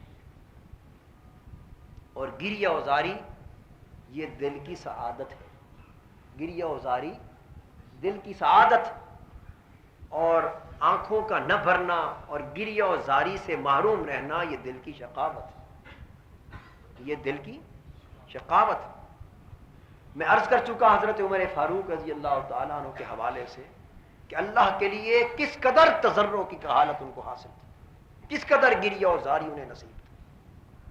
ایک صحابی کہتے ہیں، صحیح بخاری میں آتا ہے کہ میں رات کو حضور علیہ الصلوۃ والسلام کی بارگاہ میں پہنچا۔ یہ بات میں اس قسم کی متعدد احادیث اور سنن اور واقعات حضور علیہ الصلوۃ والسلام کی حیات طیبہ کے متعدد بار مختلف واقعات عرض کر چکا ہوں، اور یا کرام کے متعدد واقعات اس تضرع اور گریہ و زاری کے باب میں عرض کر چکا ہوں۔ اس لیے اس پر اب تفصیل سے گفتگو کی بجائے اشارے میں بات سمجھا کے آگے گزرنا چاہتا ہوں۔ صحابی فرماتے ہیں کہ حضور کی بارگاہ میں رات کو دیر سے پہنچا۔ حضور صلی اللہ علیہ وسلم حالت نماز میں تھے اور آپ کی چشمان مقدس سے یوں آنسو بہ رہے تھے، آنسو کی جڑیاں بہ رہی تھیں، اور روتے روتے خدا جانے کتنی دیر سے حضور رو رہے تھے، حتیٰ کہ ہچکیاں بن چکی تھی، اور رو رو کر اور ہچکی لے لے کر ایسی آواز آ رہی تھی حضور کے سینہ اقدس سے جیسے آگ پر رکھی ہوئی ہنڈیا کھول رہی ہو، ابل رہی ہو، رو رو کر اتنی آواز ہچکیوں کی آ رہی تھی۔ یہ کیفیت تو حضور علیہ الصلوۃ والسلام کے تضرع کی تھی۔ اب حضور علیہ الصلوۃ والسلام سے بڑھ کر صاحب مقامات اور کائنات میں کون ہو؟ حضور علیہ الصلوۃ والسلام کے تضرع کی یہ کیفیت کہ آقا دو جہاں کی چشمان مقدس سے آنسو بہتے حتیٰ کہ پوری ریش مبارک گیلی ہو جاتی، آنسوؤں سے بھیگ جاتی۔ اولیاء کرام اس قدر متضرع ہوتے کہ ساری ساری شب، ساری ساری رات اللہ کی بارگاہ میں گریاں گناہ رہتے، روتے رہتے۔ رقت ان کا ایک نمایاں خاصہ تھا، اور یہ بات ذہن نشین فرما لیں کہ جس شخص کو گریہ نصیب نہیں وہ سمجھے کہ یہ سنگ دلی کی علامت، شقاوت۔ جس کو جتنا گریہ نصیب ہے وہ اتنا اللہ کے قریب ہے، جس کو جتنا گریہ اور تضرع، اور اس تضرع میں اخلاص، ان کی ساری خشوع و خضوع اور تذلل شامل، کہ بندہ اپنے آپ کو اللہ کی بارگاہ میں جتنا ذلیل، جتنا کمتر، جتنا ناقص گناہگار اور جتنا عاجز اور مسکین سمجھے، اسی قدر تضرع اور گریہ و زاری زیادہ نصیب۔ اس کا ایک بنیادی راز یہ ہے کہ اپنی نظر، میں پہلے کئی بار اس بات کو سمجھا چکا ہوں، کبھی اپنی عبادتوں پر نہ کرو، ہر لمحے نظر اپنے گناہوں پر رکھو، اور اپنی عبادتوں کو بھی اللہ کی شان کے مقابلے میں گناہ تصور کرو۔ اپنی عبادتوں کو اللہ کی شان اور اس کی عظمت کے مقابلے میں گناہ تصور کرو۔ ایسے اولیاء بھی ہو گزرے کہ جو 2 رکعت نماز نفل ادا کرتے اور ہر 2 رکعت نفل سے فارغ ہونے کے بعد اتنی زاری کر کے اللہ کی بارگاہ میں روتے اور ندامت اور شرمندگی کا احساس ہوتا کہ اولیاء کرام کہتے ہیں جیسے کوئی شخص بدکاری جیسے کسی فعل سے فارغ ہو کر اگر نادم ہو جائے، شرمندہ ہو جائے، تو جس طرح تڑپ تڑپ کر روتا ہے، وہ نفل پڑھ کے اس طرح روتے تھے۔ یعنی وہ گمان یہ کرتے تھے کہ ہمارا سجدہ بھی، ہماری جبین کا جھکنا بھی، ہماری زبان کا حمد و ثنا کے لیے کھلنا بھی، ہمیں رکوع اور قیام کی حالت میں دست بستہ کھڑا ہونا، جھکنا، یہ ساری کی ساری حرکات و سکنات فرض ہیں جن کو ہم نبھا رہے ہیں، لیکن ہم اتنے ذلیل ہیں اللہ کی عظمت کے مقابلے میں کہ اللہ کی بارگاہ میں شاید ہماری عبادت بھی بے ادبی ہے، ہمارے سجدے بھی بے ادبی ہے۔ جب انسان اپنے احوال پر اور عبادات پر اس طرح کی نظر رکھتا ہے اور اللہ کی بارگاہ میں اس طرح تذلل کے ساتھ خود کو پیش کرتا ہے، تو پھر کوئی وجہ نہیں کہ گریہ نہ آئے۔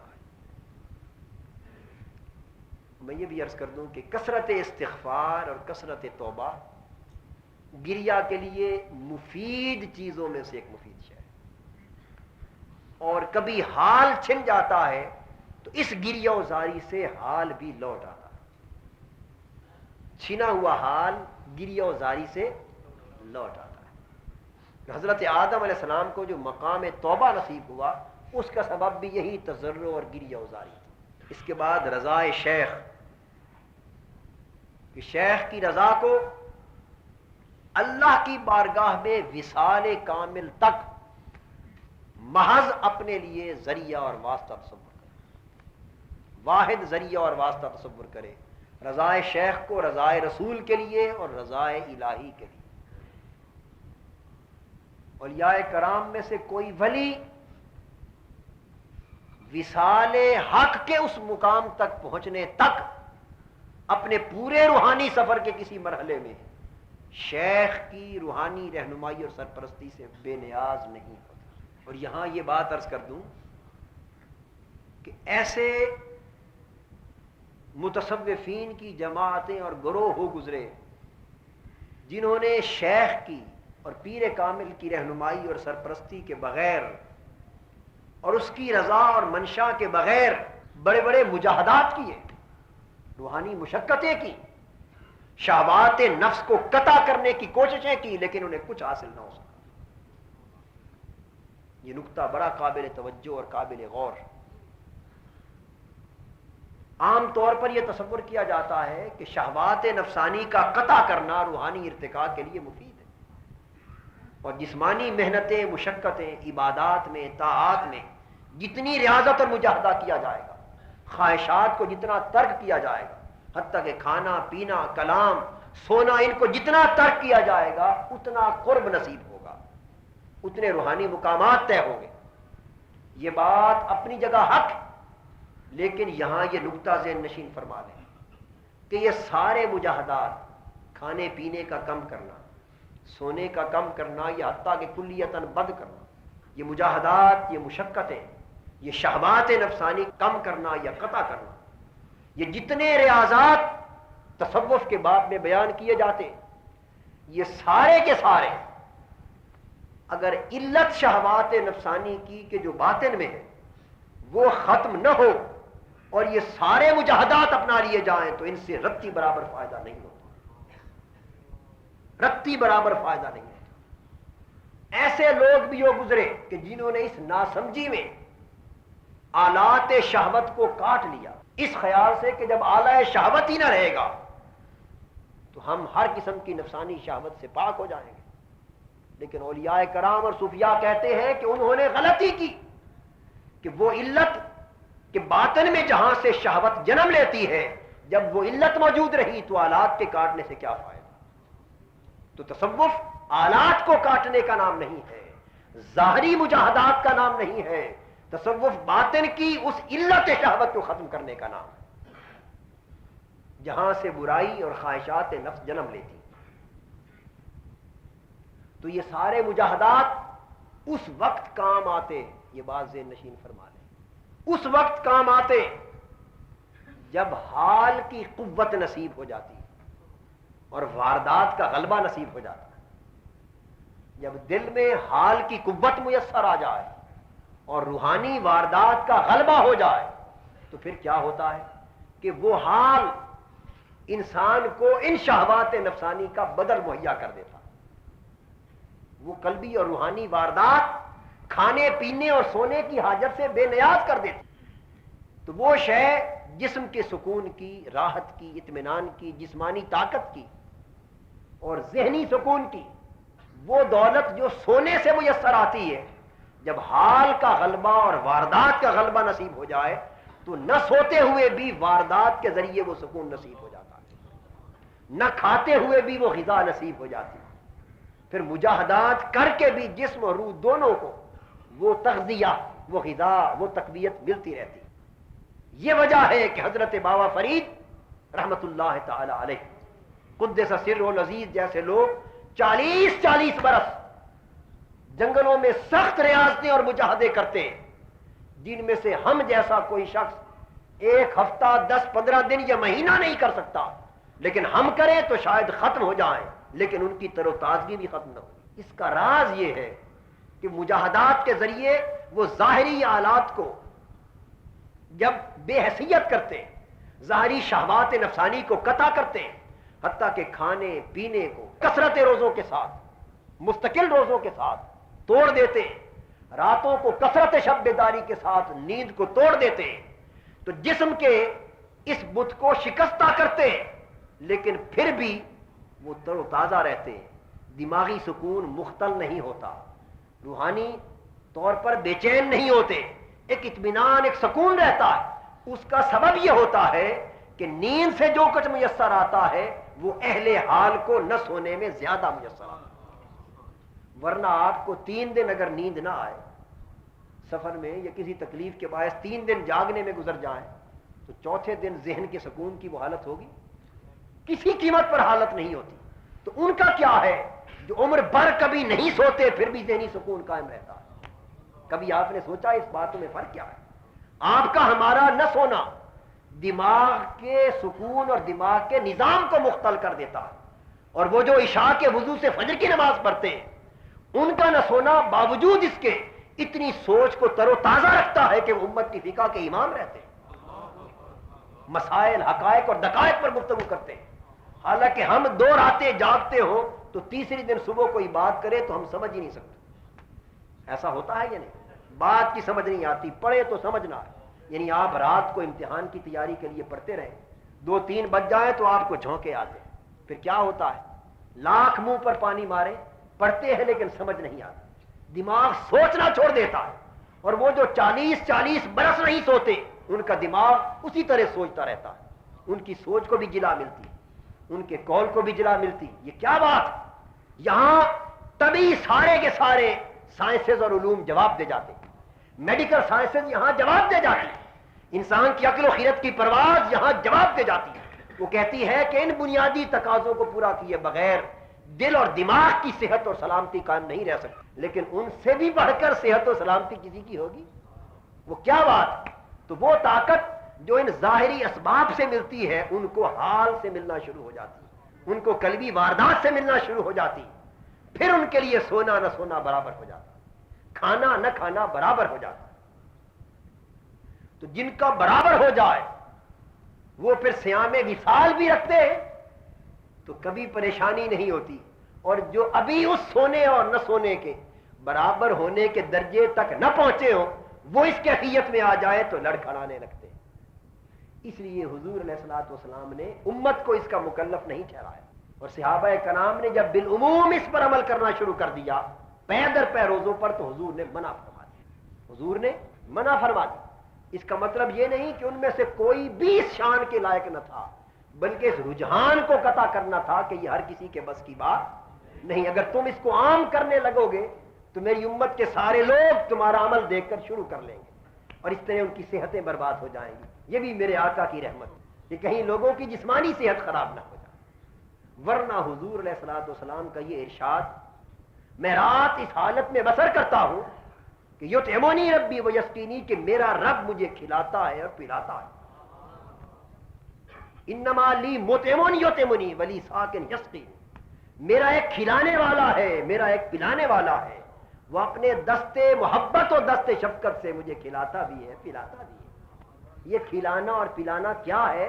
یہ حال کی غذائیں ہیں، یہ روحانی واردات کی غذائیں. تو اس حدیث پاک سے بھی اس امر کا ثبوت مل گیا کہ اس ظاہری غذا کو منقطع کر کے بھی جب حال پختہ ہوتا ہے اور مقام اور واردات تام ہو جاتی ہے تو اندر سے ایک روحانی غذا ملتی ہے، ایک روحانی تغذیہ اور تقویہ ملتا ہے.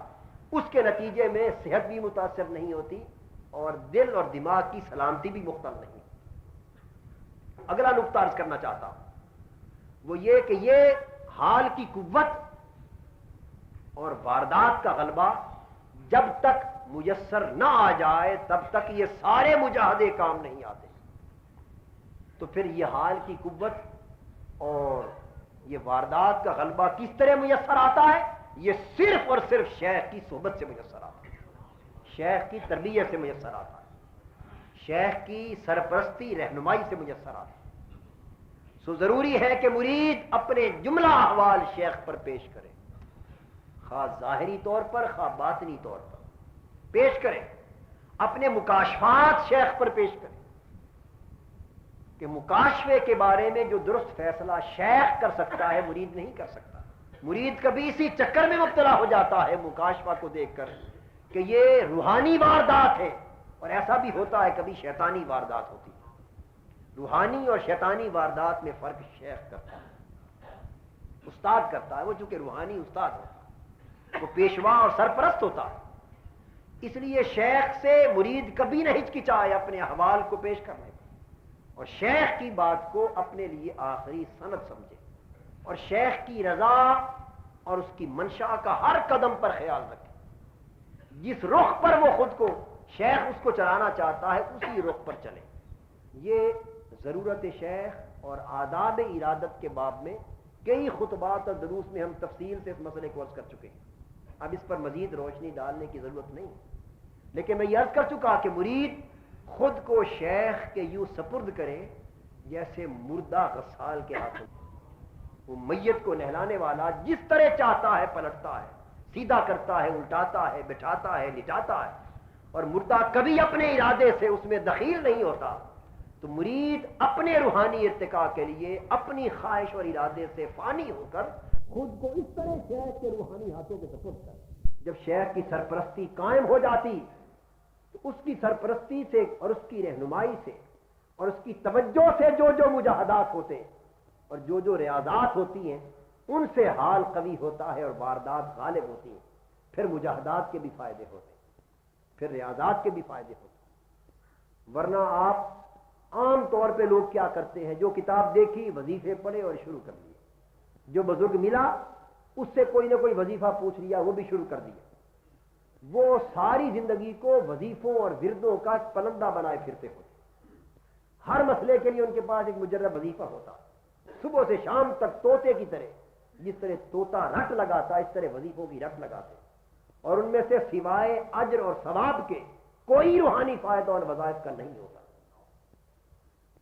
روحانی فائدہ انہی وظائف و اوراد کا اور انہی اذکار و مجاہدات کا اور انہی ریاضات کا ہوتا ہے جو شیخ کی تربیت اور سرپرستی میں حاصل کی جاتی ہے.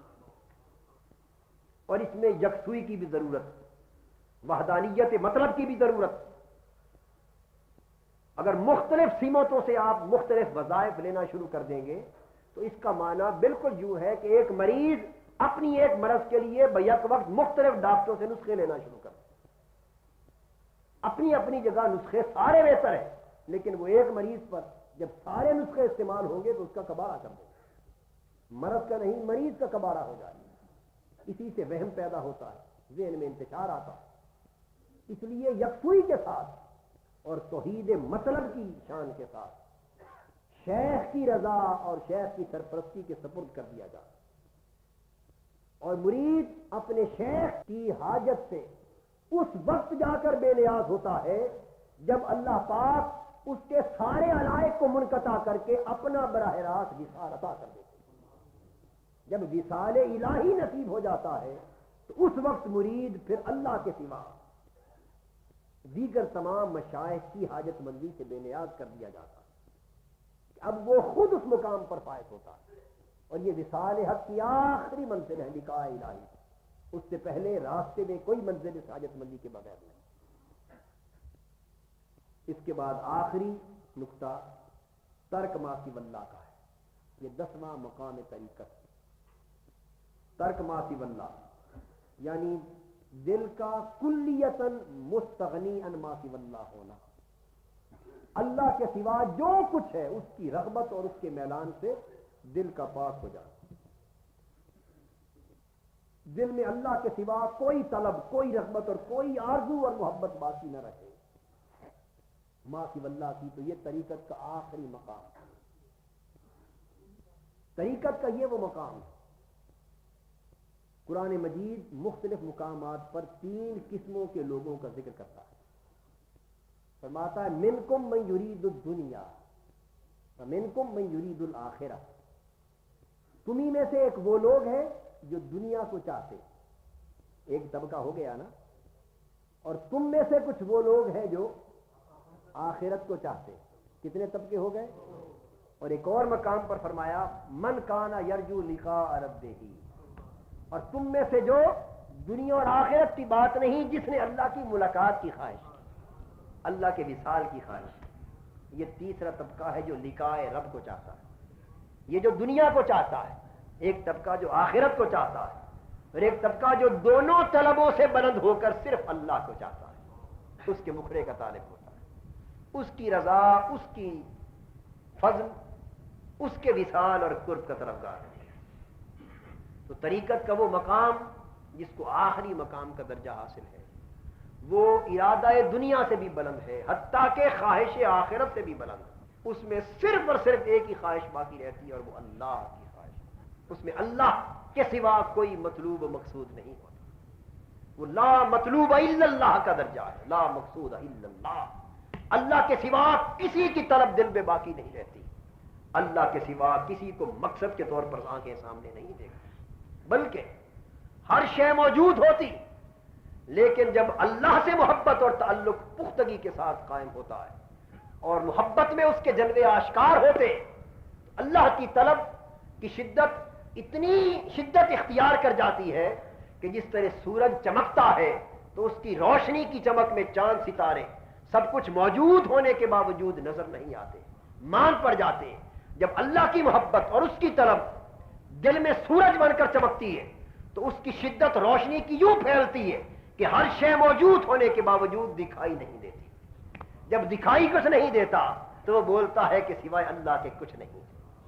پھر وہ طالب حقیقی اللہ کا جدھر نظر اٹھاتا ہے اینما تولوا فثم وجہ اللہ کا مرقع بن جاتا، جدھر دیکھتا ہے اسے اللہ ہی نظر آتا، وہ ہر لمحہ اللہ ہی کا طالب ہوتا۔ یہ وہ نقطہ توحید ہے، کسی اور کی طلب اللہ کی طلب میں دخیل نہیں ہوتی۔ یہ ترک ما سوی اللہ، اور جب ترک ما سوی اللہ کا مقام دل کو نصیب ہو جائے، یہ کیفیت دنیا کے ترک کرنے کو مستلزم نہیں۔ اس سے بعضوں نے یہ سمجھ لیا کہ شاید صوفیہ ترک ما سوی اللہ اور استغناء عن ما سوی اللہ کا معنی یہ لیتے ہیں کہ دنیا کو چھوڑ دیا جائے۔ نہیں، یہ رہبانیت کا تصور اسلام اللہ کو پانے کی شرط کے طور پر قبول نہیں کرتا۔ قرآن مجید تو دو ٹوک طریقے سے فیصلہ فرما چکا کہ رجال لا تلہیہم تجارت ولا بیع عن ذکر اللہ، کہ اللہ کے بندے وہ ہیں جو کاروبار، تجارت، لین دین، خرید و فروخت سب کچھ کرتے ہیں، لیکن دنیا کا یہ سارا کاروبار انہیں اللہ کی یاد سے غافل نہیں کرتا۔ تو اللہ کی یاد پھر بھی غالب رہتی۔ اس کا مطلب یہ ہوا کہ ترک ما سوی اللہ کا معنی دنیا کو چھوڑنا نہیں۔ اگر دنیا کو چھوڑنا ہوتا تو سب سے پہلے فی الواقع تارک کی دنیا اللہ کے رسول صلی اللہ علیہ وسلم۔ لیکن ترک ما سوی اللہ کا معنی یوں ہے کہ خلوت در انجمن، رہے انجمن میں لیکن دل یوں ہو کہ ہر ایک سے الگ بیٹھا ہے، رہے لوگوں میں لیکن دل تنہا اللہ کی یاد سے ہو، میل ملاپ لوگوں سے ہو لیکن دل کا میل ملاپ صرف اللہ سے ہو، زباں اوروں سے ہم کلام ہو لیکن دل صرف مولا سے ہم کلام ہو۔ تو یوں انجمن میں، جلوت میں بھی جب دل خلوت کا سما پیدا کر لیتا ہے اور دنیاوی ماحول میں بھی دل اپنے محبوب حقیقی کے تعلق کا ماحول پیدا کر لیتا ہے تو اس کیفیت کو ترک ما سوی اللہ کہتے ہیں، اور یہ ہر کسی کو نصیب نہیں ہوتی۔ جب ترک ما سوی اللہ کی کیفیت دل کو نصیب ہوتی ہے تو یہ کامل توکل کا مقام، یہی کامل توکل کا مقام ہے۔ پھر انسان کسی شے کو خاطر میں نہیں لاتا۔ وَمَن يَتَوَكَّلْ عَلَى اللَّهِ فَهُوَ حَسْبُهُ، جس کا دل تارے کے ما سوی اللہ ہو جائے اور وہ صرف شان توکل پر فائز ہو جاتا ہے، اور پھر وہ اللہ پر یوں توکل کرتا ہے کہ ہر شے سے بے نیاز ہو کر صرف اللہ اس کے لیے کافی ہو، صرف اللہ اس بندے کے لیے کافی ہو جاتا ہے۔ تو جب اللہ کافی ہو جاتا ہے تو پھر اسے کسی اور کی حاجت نہیں ہوتی، پھر وہ ہر طلب کو پائے استقرار سے ٹکرا دیتا ہے۔ یہ حضرت صدیق اکبر رضی اللہ تعالیٰ عنہ کی کیفیت، جب سارا کچھ لٹا دیتے ہیں حضور کی بارگاہ میں، حضور پوچھتے ہیں ما ابقیت لأہلک، ابو بکر گھر والوں کے لیے کیا چھوڑ آئے ہو؟ وہ جواب دیتے ہیں ابقیت لہم اللہ ورسولہ، حضور گھر والوں کے لیے اللہ اور اس کا رسول چھوڑ کے آیا۔ یہ ترک ما سوی اللہ کی کیفیت۔ دل پھر ملول نہیں ہوتا کہ اب گھر میں کچھ نہیں بچا، سب کچھ لٹا دیا تو کیا ہوگا، نہیں، وہ سب کچھ دے کر بھی سب کچھ پاتے ہیں کیونکہ اللہ جو ساتھ، اللہ پر توکل ہوتا ہے۔ تو پھر اس کیفیت والے کا یہ صدقہ بھی قبول کر لیا جاتا۔ لیکن ایک دوسرے صحابی جب سونے کی ڈلی حضور کی بارگاہ میں پیش کرتے اور عرض کرتے ہیں حضور یہ خیرات کر دیں، اور میرے پاس یہی کچھ تھا اور کچھ نہ تھا، تو حضور قبول نہیں فرماتے، چہرہ اقدس پھیر لیتے۔ وہ دوبارہ اصرار کرتے، حضور پھر چہرہ اقدس پھیر لیتے۔ وہ سبارہ کہتے ہیں حضور میرے پاس یہی کچھ تھا اور کچھ نہیں، اسے خیرات کر دیں۔ حضور ڈلی لے کر اس کی طرف دے مارتے، فرماتے ہیں لے جا، تیرے صدقے کی ہمیں ضرورت نہیں کہ تیرا دل ابھی تک مستغنی نہیں ہوا۔ کیوں کہ تیرا دل مستغنی نہیں۔ ابو بکر کا دل مستغنی تھا، اس نے سب کچھ دے دیا، ہم نے اس کا قبول کر لیا۔ تیرا دل مستغنی نہیں، سونے کی ڈلی بھی قبول نہیں کرتے۔ فرق کیا ہے کہ وہ پوچھے بغیر بتا رہے ہیں کہ اس کے سوا میرے پاس کچھ نہیں، اور ابو بکر پوچھنے پر بتا رہے ہیں کہ حضور سب کچھ ہے۔ جب اللہ اور اللہ کا رسول ہے تو وہ حسب، وہ کافی ہے، پھر سب کچھ ہے۔ تو جو دل ترک ما سوی اللہ کے مقام پر فائز ہوتا ہے، اس کی جولی میں ظاہر کچھ نہ نظر آئے پھر بھی سب کچھ ہوتا ہے، سب کچھ ہوتا ہے۔ اور جس کا دل تارک ما سوی اللہ نہیں، وہ سب کچھ ہو پھر بھی محتاج ہوتا ہے۔ اس لیے فقیر دو طرح کے ہوتے ہیں۔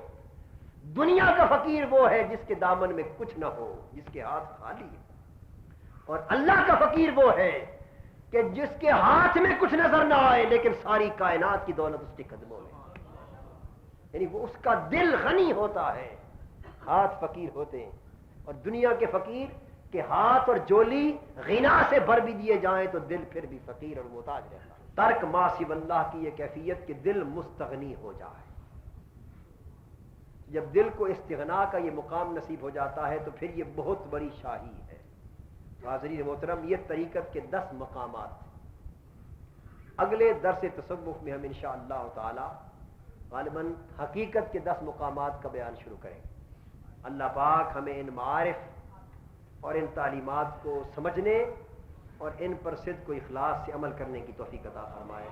وما علینا الا البلاغ۔